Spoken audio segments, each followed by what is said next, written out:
itu saya kayak hobi banget ngerakit PC waktu itu. Oke. Kayak gonta-ganti motherboard, lalu kemudian Anak IT sekali ya. menggunakan mobile application di dalam.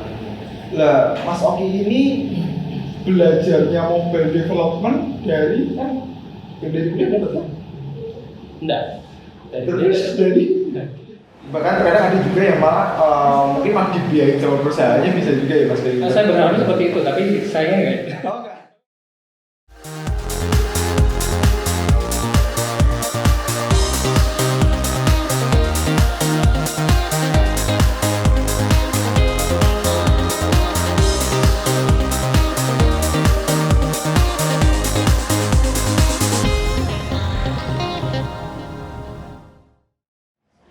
Halo, selamat datang di Hack Lab Podcast bersama saya Andi Panca. Ini adalah podcast dari Hack Lab yang akan menghadirkan orang-orang pro di bidang teknologi yang akan menginspirasi hidup saya dan hidup teman-teman hacker semua.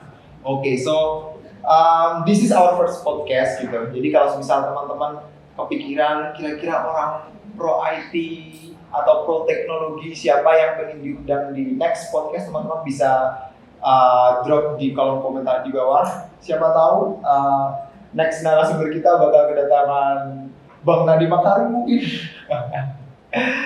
Oke, kali ini di podcast pertama kita kedatangan salah satu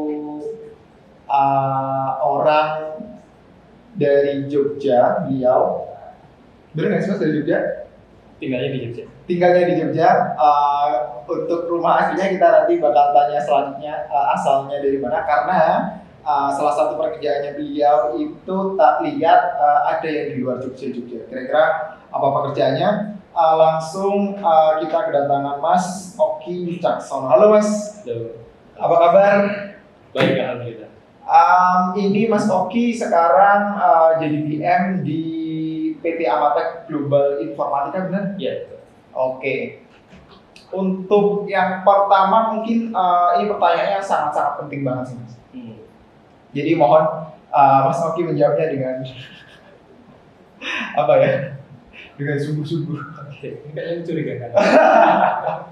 Jadi kemarin itu karena waktu kemarin dikasih tahu narasumbernya kita bakal kedatangan Mas Oki, langsung aku search di sosial media Mas Oki, terus kemudian aku menemukan salah satu postingannya Mas Oki di Instagram, ada Mas Oki sedang memasak. Apakah Mas Oki berencana untuk mengikuti ajang MasterChef Indonesia? Enggak juga sih, tapi memang saya suka bereksperimen terhadap masakan. Jadi saya sangat suka makanan-makanan yang enak. Gitu. Saya menghargai orang yang bisa memasak dengan enak. Gitu. Jadi karena saya suka kuliner, maka saya mencoba untuk bereksperimen sendiri dengan masakan-masakan saya. Kurang lebih seperti ini. Tapi kalau untuk setara MasterChef kayaknya saya masih ketinggalan. Saya lebih seneng ngetik di keyboard ya daripada memegang tutul dan wajah.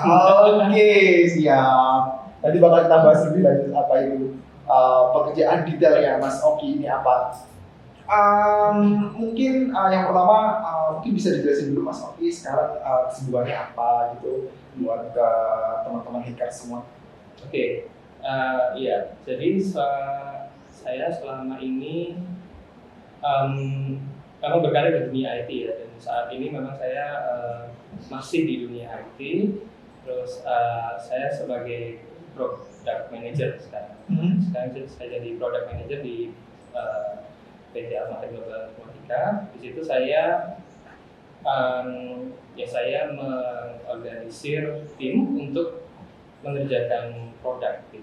Kami mengembangkan sebuah produk digital, aplikasi yang nanti itu akan digunakan oleh pengguna, maksudnya pengguna masyarakat luas seperti itu. Oke, PM berarti ya. Kebetulan saya juga tertarik di bidang PM ini, jadi mungkin saya akan belajar banyak hari ini. Kalau untuk PT Amatek Global Informatika sendiri itu software development ya Mas? Atau? Iya, kami memang bergerak di bidang IT. Kami punya produk di bidang IT. Jadi untuk PT Amatek Global Informatika sendiri itu, atau kita sebutnya Amatek gitu. Amatek itu kita sebenarnya bergerak di bidang big data gitu ya. Big data itu maksudnya kita mengolah data yang lumayan banyak gitu ya. Produk utama yang saat ini kita kembangkan di Atmatis itu adalah untuk media monitoring. Media monitoring. Jadi mungkin untuk melihat trennya, mungkin untuk melihat semacam misalkan ada kata kunci tertentu di sosial media, kemudian kita coba lihat trennya itu seperti apa. Mungkin bisa jadi sebuah sentimen analisis mungkin ya. Sentimen analisis. Kurang lebih NLP. Jadi kayak skripsi saya. Berarti juga bergerak ini ya di bidang IT bidang AI bisa dibilang. Ya kurang lebih seperti itu yang kita kembangkan saat ini. Itu ada produk baru yang kita kembangkan menggunakan artificial intelligence. Kita kembangkan produk di bidang healthcare, di kesehatan. Kita menggunakan kecerdasan buatan untuk membantu masyarakat umum untuk bisa istilahnya mendiagnosa keluhan-keluhannya mereka. Siap. Ini juga tak cari-cari juga Mas di LinkedIn, kan emang pekerjaannya tuh istilahnya kayak teknologi IT banget gitu. Tapi ini aku lihat Mas Oki ini ternyata lulusannya UGM, tapi itu jurusannya ini elektro, benar? Iya, betul. Teknik elektro. How? Maksudnya saya sebagai orang awam tidak tahu gimana. Akhirnya Mas Oki jurusan elektro dan sekarang akhirnya terjun ke teknologi. Ya, sebenarnya untuk teknik elektro di UGM itu sebenarnya banyak pilihan ya. Maksudnya yang ada di dalamnya itu sebenarnya bukan hanya melulu tentang elektro. Jadi di dalam teknik elektro UGM itu ada dulu ya waktu saya masuk itu ada program studi komunikasi, ada arus kuat, arus lemah gitu. Terus lalu kemudian ada teknologi informasi, ada maksudnya cukup banyak variasinya ya. Waktu itu untuk ketika saya masuk ke sana itu saya memilih teknologi informasi program studinya. Lalu kemudian di 2006 atau sekitar tahun 2006 itu mulai ada perubahan ke jurusan teknologi informasi itu udah mulai dimasukkan ke dalam dulu masih konsentrasi, lalu kemudian masuknya ke program studi. Gitu. Lalu kemudian sekarang sudah mulai jadi jurusan gitu. Di beberapa tahun yang lalu itu sudah jadi jurusan gitu. Memang pada saat saya masuk ke ke UGM itu saya tertarik di bidang informatika sebenarnya. Cuman pada saat itu jurusan informatika itu. Saya sebenarnya pengen memilih jurusan informatika gitu ya. Saya dulu waktu awal-awal saya mau masuk kuliah itu sebenarnya saya ikut UN ya, ujian nasional lah ya, maksudnya untuk penerimaan mahasiswa baru itu saya sebenarnya memilih di ITS waktu itu. Pilihan pertama adalah teknik informatika, dan keduanya teknik sipil. Saya nggak masuk tuh, yang teknik informatika nggak masuk. Lalu kemudian untuk yang di UGM waktu itu ada ujian masuk UGM yang memang dedicated ya, ada di UGM, spesifik UGM. Itu lalu kemudian saya masuk ke teknik elektro waktu itu. Nah di teknik elektro waktu itu saya cari informasinya, memang di dalamnya itu ada program studi teknologi informasi atau informatika. Gitu ceritanya. Kenapa saya pengen ke teknik informatika? Karena memang pada saat itu saya senang bermain-main dengan komputer. Berarti emang mungkin waktu SMA, SMP sebelumnya emang udah interestnya di sana? Iya, sejak saya diberikan komputer pertama kali ya waktu itu. Jadi sejak saya mengenal komputer, lalu kemudian dari situ saya mencoba untuk bereksplorasi kira-kira apa saja yang bisa dilakukan di dalam komputer itu gitu ya. Kan saya bisa mulai mencoba-coba kayak misalkan untuk membuat website sendiri kayak gitu lah. Intinya ya mencoba bermain-main di komputer itu. Berarti sebelum masuk kuliah itu udah bisa bikin website, Mas? Belum. Saya masih belajar waktu itu. Masih belum bikin. website. Waktu itu masih tertarik di apa namanya di hardware-nya sih. Jadi tentang kayak bagaimana motherboard itu bekerja, kemudian memori dan lain sebagainya. Bongkar-bongkar gitu. Ya, jadi waktu itu saya kayak hobi banget ngerakit PC ya waktu itu. Oke. Jadi, kayak gonta-ganti motherboard, lalu kemudian Anak IT sekali ya. Ya kurang lebih seperti itu karena menarik ya. Maksudnya menurut saya ketika kita bisa melakukan sesuatu yang apa namanya istilahnya hacking life gitu ya, hackingnya di situ itu kan apa ya menurut saya seru sih. Oke, mungkin ini bisa dikoreksi sih kalau misal aku salah. Dan mungkin kalau buat teman-teman anak UGM yang nonton, mohon tidak marah karena saya tidak tahu. Mungkin pertanyaannya begini sih. Jadi kalau misal nih, aku anak SMA atau SMK ya setara SMA SMK lah. Terus kemudian pengen masuk ke bidang teknologi atau IT ke UGM, berarti itu bisa masuk ke jurusan elektro juga? Tidak selalu sih. Jadi UGM itu punya jurusan lain selain yang berkaitan dengan informatika, selain teknik elektro ya. Sekarang teknik elektro itu ada namanya teknik elektro dan teknologi informasi. Jadi memang utamanya seperti itu. Okay. Jadi memang karena ada jurusannya teknologi informasi di situ. Tapi untuk yang jurusan lain yang berkaitan dengan komputer itu ada namanya ilmu komputer. Ilmu komputer, bukan teknik ya? Bukan. Jadi fakultasnya? Nah, fakultasnya berbeda dengan teknik. Jadi ilmu komputer sendiri itu dia masuknya ke fakultas MIPA. Oh, fakultas MIPA. Karena memang dia belajarnya yang sains ya, tentang sains komputer. Oke. Terus kemudian nih, ternyata emang dari awalnya udah tertarik di bidang IT. Tak pikir tadi Mas Oki ini interestnya di bidang elektro yang lain, kemudian akhirnya berpindah haluan ke IT. Ternyata emang udah interest di IT ya Mas? Ya sebenarnya nggak selalu, karena itu memang banyak ya. Awal-awal memang saya sempat tertarik di dunia mikrokomputer ya, microcontroller seperti itu ya. Jadi sempat pernah main-main ke apa namanya menggunakan microcontroller, lalu kemudian berpindah ke Arduino dan yang seperti itu ya. Saya juga pernah waktu itu sempat yang mungkin agak nekat ya, ikut lomba robot kok, tim lomba robot juga di UGM gitu. Jadi ya memang tidak sepenuhnya informatika, tapi saya tertarik di IT, di teknologi. Teknologi mungkin, Yes. Katanya teknologi ya, kuncinya teknologi. Oke, terus kita tarik nih, akhirnya kuliah di UGM, terus habis selesai kuliah langsung kerja di mana? Gammatekno. Iya. Sebenarnya Mas Oki ini asal dari mana sih? Oh iya, asalnya saya dari Jawa Timur, Sidoarjo. Iya. Terus kuliah di UGM. Kuliah di UGM. Terus berarti setelah lulus langsung ke Gammatekno juga ya? Iya, langsung kerja di Gammatekno. Oke. Itu sebagai waktu itu masih sebagai mobile developer ya. Jadi sebenarnya gini ya, ceritanya ada cerita sedikit. Oke, boleh. Itu yang kita temu di sini Mas. Iya. Jadi saya masuk Gammatekno itu bisa dibilang tanpa tes ya, karena saya masuk ke sana itu awalnya adalah saya kerja praktek di situ di Gammatekno. Oke. Jadi dari kerja praktek saya itu saya berusaha untuk membuat aplikasi Android di Gammatekno di situ. Lalu kemudian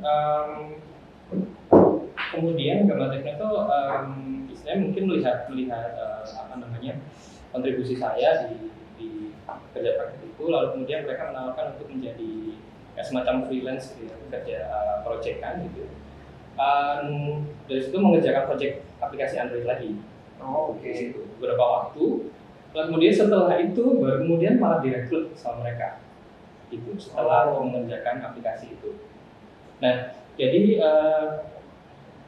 saya lalu kemudian menjadi mobile developer di Gammatekno. Dan pada saat itu memang belum pernah ada mobile developer di Gammatekno. Jadi saya satu-satunya pada saat itu. Benar-benar satu-satunya. Itu tahun berapa Mas? Apa emang mobile itu baru sekitar naik? 2010-an. Sekitar 2010. Itu emang di Indo lagi naik-naiknya? Iya, waktu itu Android lagi booming ya. Jadi Android itu kan masuk tahun 2006 ya. 2007, lalu kemudian booming 2008-2009 itu udah mulai naik ya, saya pamornya udah mulai naik, lalu kemudian 2009-2010 itu sudah mulai banyak pengembangan aplikasi Android yang mulai datang ke, maksudnya udah Indonesia mulai pada, paling nggak di Jogja ya, waktu itu udah pada mengenal aplikasi Android itu bisa dibikin, kemudian bisa dikembangkan menggunakan bahasa, waktu itu masih Java gitu ya. Kemudian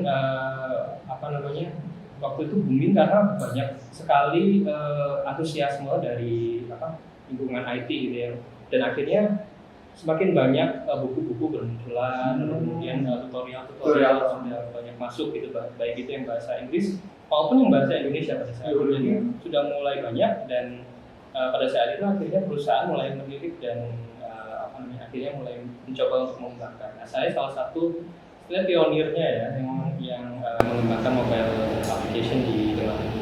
Lah, Mas Oki ini belajarnya mobile development dari betul? Enggak.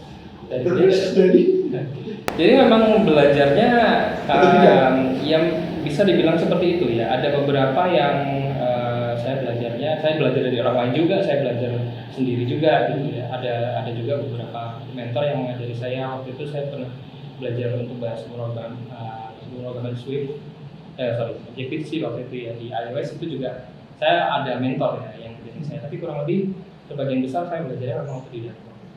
Oke. Mungkin ini ya, aku nggak tahu sih dulu waktu Mas Oki masuk kuliah ya. Kalau aku yang tak rasain sekarang, aku akhirnya mungkin ambil kuliah IT di Jogja, aku lumayan bersyukur karena nggak tahu kenapa emang ekosistemnya di sini untuk IT itu oke banget gitu. Kayak hampir setiap hari kalau kamu mau cari event soal teknologi itu pasti ada gitu. Nah, kalau misal dulu di zamannya Mas Oki udah adanya kayak gitu kan atau belum? Kalau misalkan kita bandingkan dengan 10 tahun lalu ya, mungkin tahun 2010 masih belum banyak komunitas IT yang di Jogja, itu masih belum banyak. Gitu. Maksudnya kayak karena komunitasnya sedikit, maka acara-acara yang seperti itu juga maksudnya juga sedikit. Jadi tidak sebanyak sekarang ya. Kalau misalkan pada saat itu saya ingin istilahnya ikut acara-acara gitu ya, mungkin harus keluar kota gitu. Karena memang agak jarang acara-acara itu maksudnya dibandingkan dengan sekarang. Dulu memang ada gitu ya, kayak misalkan gamelan gitu ya. Gamelan itu udah lumayan lama ya, tapi ya jadi cukup sedikit gitu, nggak terlalu banyak. Kalau misalkan sekarang GDD udah masuk sini, Google udah masuk sini, Facebook udah masuk sini, banyak yang sudah lumayan banyak yang masuk sini ya, kayak Binar sudah lumayan masuk sini. Jadi antusiasme pada saat tahun 2010 itu nggak sebanyak yang sekarang. Mungkin juga dipengaruhi karena pada saat itu industri digital itu belum melirik Jogja pada saat itu. Pada tahun 2010 itu masih belum melirik Jogja. Pada saat itu ya kalau misalkan kayak seperti Gojek gitu ya, Gojek itu kan waktu itu sempat melirik Jogja sebagai tempat untuk development ya. Itu ada alamatnya. Itu juga sempat kantornya juga Jogja gitu. Mungkin setelah itu lumayan banyak yang membuka kantornya di Jogja, termasuk mungkin Bukalapak, Tokopedia, Tiket dan sebagainya, itu juga akhirnya membuka kantornya di Jogja. Nah, dengan adanya ekosistem yang berkembang seperti itu, akhirnya komunitas terbentuk. Ada beberapa komunitas ini yang memang kayak khusus platformnya, misalkan kayak Python itu juga ada di Jogja, kemudian ada komunitas Android juga ada. Nah, ada beberapa yang memang komunitasnya memang masih aktif dan terus melakukan semacam aktif untuk memberikan kontribusi ke komunitasnya. Tapi memang kalau misalnya kita bandingkan dengan yang 2010, pada saat itu memang masih kurang sekali. Jadi ketika saya waktu itu bingung gitu ya, misalkan yang itu bisa dibayangkan ya, bingung di kantor, nggak ada yang bisa karena memang saya satu-satunya. Terus kalau kemudian di luar itu masih sedikit yang bisa membantu saya. Jadi pada saat itu saya berpikir hanya yang penting ini jadi gimana caranya. Jadi hanya dalam keterbatasan itu saya berusaha untuk keluar dari masalah. Terus kalau misal Mas stuck nih develop something gitu. Terus gimana solusinya Mas? Waktu itu referensinya? Yang pasti kan saya cari dari yang terdekat dulu ya. Maksudnya saya tanya dulu ke manajer saya tanya dulu ke leader saya, apakah bisa menyelesaikan masalah ini gitu ya. Maksudnya didekati nggak harus secara teknis, tapi juga bisa jadi secara non teknis juga. Misalkan ternyata ada alur yang bisa sebenarnya disederhanakan, misalkan itu bisa. Tapi kalau misalkan memang itu sudah secara teknis dan mereka tidak tahu ya, saya harus cari keluar, entah itu saya googling gitu ya. Jadi mungkin saya udah maksudnya apa-apa Stack Overflow gitu ya, dari kan.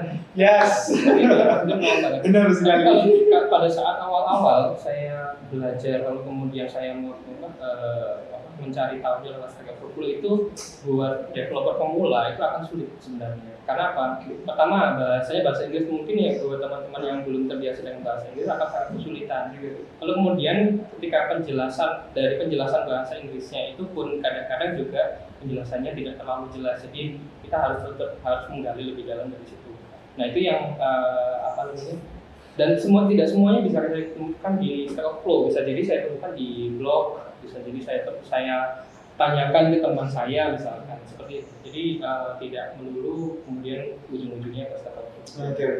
Tapi kalau misal nih sekarang itu untuk teman-teman yang baru lulus dari SMA sederajat, kalau misal mau melanjutkan kuliah di bidang teknologi IT di Jogja itu sangat direkomendasikan sekali ya. Kalau menurut Mas Aki gimana? Iya, sebenarnya tujuannya apa dulu ya? Kalau misalkan kita mau berkarir di dunia IT, sebenarnya tidak harus kuliah di IT sebenarnya. Jadi untuk di IT sendiri itu sebenarnya komponen dari bisnis IT itu ada 3, yaitu teknologi, bisnis, sama desain. Teknologi, bisnis, desain ya. Teknologi, bisnis, desain. Jadi sebenarnya untuk masuk ke 3-nya ini, untuk masuk ke dalam industri IT, ya memang benar salah satunya menguasai teknologi. Nah, untuk tapi apakah mungkin dari maksudnya orang-orang ya teman-teman lain yang memang di luar teknologi bisa masuk ke industri IT? Tetap bisa. Jadi selama itu mendukung bisnis, selama itu mendukung kayak misalkan masalah desain, itu juga bisa tetap masuk ke dalam industri IT. Jadi orang-orang yang di industri IT tidak melulu semuanya lulusan dari kampus IT atau jurusan teknologi informasi atau teknik informatika gitu, yang berhubungan dengan IT. Enggak semua, karena memang teman saya punya teman itu dari dia jurusan ekonomi. Lalu kemudian dia mungkin belajar secara nggak tahu mungkin otodidak apa. Lalu kemudian dia sekarang udah jadi senior software engineer lah, jadi di posisinya dia sekarang. Dan memang itu ya orangnya keren. Jadi maksudnya memang tidak melulu kita pandang hanya dari backgroundnya aja ya, karena mungkin dari pengalamannya itu bisa istilahnya yang membuat dia sukses sampai saat ini adalah ya dari pengalamannya dia, dari cara kerjanya dia, dari mindsetnya dia juga. Jadi tidak melulu semuanya itu berawal dari background teknologi. Oke, berarti karena sekarang kayak sumber-sumber buat belajar bidang IT itu banyak banget ya, bisa dicari di mana aja gitu Mas. Yeah. Terus mungkin teman-teman perlu cari tahu juga tuh yang tadi ada itu hipster, hacker, hustler, benar ya Mas? Iya. Yeah. Hipster, hacker, hustler. Jadi teman-teman bisa juga cari tahu apa 3 itu. Nanti teman-teman bakal belajar something di situ. Oke, terus Mas setelah akhirnya dari Gamma Tekno, terus nextnya itu ke Kiskas, benar ya? Iya, betul. Oke, karena tak lihat-lihat ini Mas Oki ini cukup banyak terjun di bidang messenger, karena ada Kiskas tuh hitungannya messenger juga Mas? Iya. Kiskas, terus ada HelloChat. Iya. HelloChat, terus ada HiApp. Iya. Benar. Kenapa ya Mas? Ada kan something yang bisa diceritakan dari sini? Sebenarnya kebetulan ya. Oke. Karena memang entitas Kiskas dan entitas HelloChat dan HiApp itu tidak saling berhubungan, Kiskas dan HiApp dan HelloChat. Jadi saya masuk ke Kiskas itu pada tahun 2016 kalau saya tahun 2005. Pada saat itu setelah dari Gama Tekno ya, waktu itu saya masih kuliah S2. Jadi waktu itu S2-nya itu saya masuknya sore. Oh, oke. Nah, jadi saya sambil bekerjanya dari pagi, kemudian sampai sore saya kuliah. Oh, bisa kayak gitu. Iya, pada saat itu beberapa waktu saya kuliah sambil bekerja di bisnis. Bisa juga. Iya. Ya, ada beberapa beberapa perusahaan yang mengizinkan seperti itu. Bahkan terkadang ada juga yang mungkin malah dibiayain sama perusahaannya, bisa juga ya Mas Ferry. Saya berharap seperti itu, tapi saya enggak. Oh enggak? Tapi memang saya ikut beasiswa sih. Oh, beasiswa? Ya, oke. Beasiswa. Oke, nextnya ini tadi aku udah sempat mention Mas Oki sempat ada pekerjaan juga ternyata yang ada di Kalimantan. Nah, jadi dosen bener ya? Iya. Itu gimana Mas? Kok akhirnya udah bekerja, berarti ini setelah dari Gama Tekno dan Kiskas? Iya. Setelah Gama Tekno Kiskas, biasanya di bidang IT yang teknikal banget, terus akhirnya memutuskan untuk Mas Oki mau mengajar. Itu kenapa? Saya pindah ke Samarinda karena waktu itu memang istri Istri di Samarinda. Wow, oke. Jadi saya dari 2015 sampai ke 2017 itu saya menjadi dosen di sana. Tapi memang gini sih, di Samarinda sendiri itu tentang maksudnya ekosistem IT di Samarinda itu tidak sebanyak atau tidak sebagus di Jogja.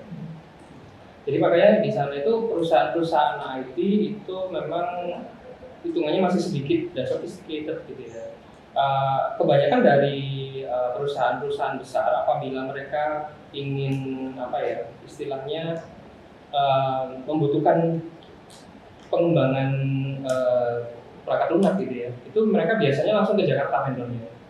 Jadi biasanya perusahaan-perusahaan di Kalimantan seperti itu, apabila butuh bikin software, bikin aplikasi, udah Jakarta aja. Until now? Saya kurang tahu ya, maksudnya selama saya sampai 2017 itu saya masih menemui hal seperti itu. Jadi makanya di sana itu sebenarnya ekosistem IT-nya memang tidak terlalu berkembang karena itu tadi kepercayaan dari industri yang ada di sana itu memang kebanyakan tidak percaya dengan kemampuan yang lokal. Lebih banyak mereka percaya ke vendor yang ada di Jakarta. Gitu. Jadi makanya waktu itu yang kira-kira saya masih bisa berkontribusi di dunia IT apa? Akhirnya saya coba untuk masuk ke ke kampus ya, maksudnya mengajar gitu. Karena memang saya waktu itu ada ijazah S2 kan, makanya jadi saya memutuskan untuk why not lah kita coba. Karena dengan adanya ijazah S2 mungkin tidak semua orang bisa masuk menjadi dosen karena kan harus ada S2 kan ya. Dan makanya karena saya udah ada ijazah S2 maka saya coba untuk menjadi dosen, dan itu pun dosennya juga di informatika gitu. Sebenarnya dulu itu aku sempat kepikiran dosen di guru atau dosen juga gitu Mas sebenarnya. Tapi nggak tahu kenapa seiring berjalannya waktu akhirnya kesini tahu industri IT kayak gini yang jamnya itu bisa fleksibel banget kan ya, kalau misal IT bahkan bisa kerja remote juga gitu. Akhirnya itu mulai memudar keinginan begitunya. Mungkin dari Mas Oki bisa sebenarnya ada keinginan karena istilahnya kan sharing gitu kan ya. Kalau sharing itu kan kayak kita ada kepuasan tersendiri dan ada manfaat untuk orang lain gitu. Mungkin Mas Oki bisa memberi insight mungkin ke saya bahwa it's okay gitu menjadi dosen buat teman-teman untuk karir ke depannya. Saya sendiri sebenarnya nggak selalu menyarankan untuk teman-teman untuk menjadi dosen atau guru gitu ya, karena sebenarnya untuk mengajar itu tidak harus selalu menjadi dosen dan guru. Sebenarnya kita bisa mengajar di mana aja dan kapan saja sebenarnya. Jadi meskipun kayak semacam di di perusahaan seperti sekarang itu saya juga tetap bisa mengajar anak buah saya meskipun tidak seintensif seperti di di sekolah atau di kampus, kurang lebih seperti itu. Jadi jangan selalu kemudian kalau misalkan kita ingin mengajar kemudian kita ingin jadi dosen, nggak selalu. Jadi sebenarnya mengajar atau belajar dan mengajar itu bisa di mana aja. Di mana aja dan kapan saja. Oke. Mungkin akhirnya Mas Oki balik lagi ke Jogja untuk ke Atmata Global Informatika. Iya. Oke. Dan sekarang pastinya product manager tapi sebelumnya sempat jadi mobile developer lagi. Oke. Itu gimana Mas? Akhirnya setelah jadi dosen terus tidak apakah mau balik lagi atau kangen dengan dunia kampus? Ya mungkin bisa diceritakan. Sebenarnya pada saat itu ya saya kenapa saya berpindah dari mengajar jadi dosen lalu kemudian berpindah ke industri IT itu karena memang saya merasa bahwa dengan saya mengajar jadi dosen itu saya agak tertinggal gitu, dengan teknologi IT saat ini. Jadi pada saat itu saya mengajar di Samarinda itu memang karena ekosistemnya ya dan infrastrukturnya juga waktu itu agak kurang, jadi perkembangan teknologi di sana agak terlambat dibandingkan dengan daerah yang di Jawa, misalkan di Jogja ataupun malah di Jakarta gitu ya. Nah, jadi ketika saya kemudian kembali lagi ke proyek kan ya pada saat itu saya bisa mengerjakan proyek, saya tanya ke teman saya gitu, ini sudah gimana nih perkembangan IT-nya sampai saat ini. Nah, ternyata dari situ pun saya merasa bahwa saya ketertinggalannya lumayan banyak. Ketika saya kerjakan proyek lagi sudah lumayan jauh, perkembangannya sudah sampai sini. Nah, jadi ketika pada saat itu saya merasa bahwa saya sebenarnya mungkin passion saya di sini, tapi cobalah saya kembali lagi ke industri IT karena saya tidak ingin kita ketinggalan di teknologinya. Nah, akhirnya saya pindah lah dari 2017 itu ke Jogja lagi waktu itu. Nah, akhirnya ke industri IT lagi. Bukan berarti saya tidak suka mengajar ya, tapi saya merasa bahwa saya menemukan diri saya lagi. Saya kembali ke industri IT. Dan akhirnya ke Atmatek gitu ya? Iya, sampai saat ini.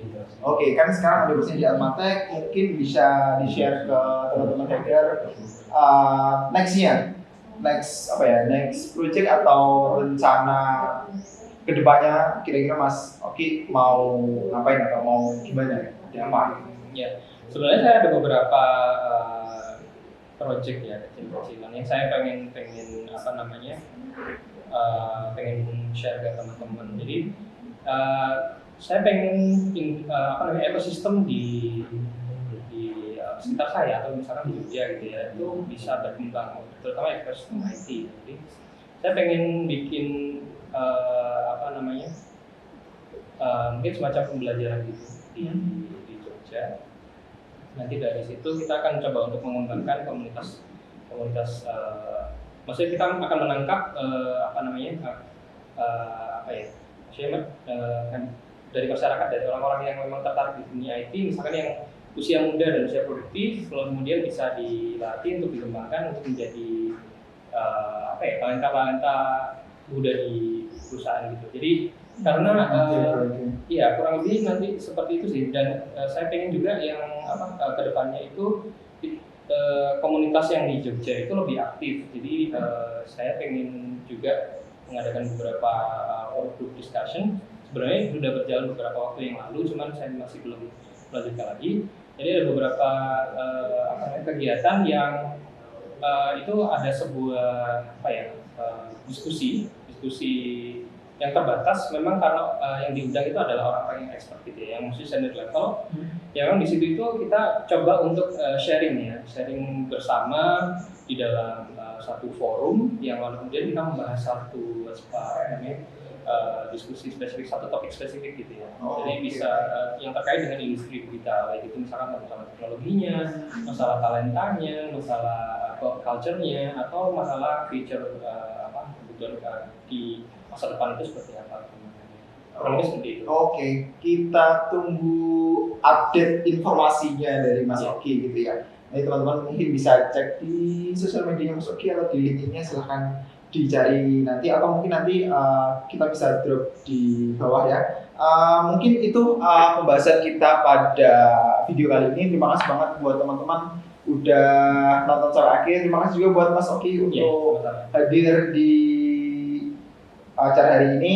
Kemudian feel free juga buat teman-teman kalau misal ada rekomendasi, sekali lagi kalau ada rekomendasi untuk narasumber atau pembicara yang akan duduk di kursinya Mas Oki sekarang, silahkan tulis di kolom komentar di bawah.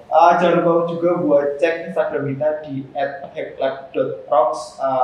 Bakal ada event-event lainnya yang keren-keren, atau juga bisa cek di website kita di hacklab.rocks juga kayak gitu. Jangan lupa juga buat like, comment, subscribe karena ini kita uploadnya di YouTube.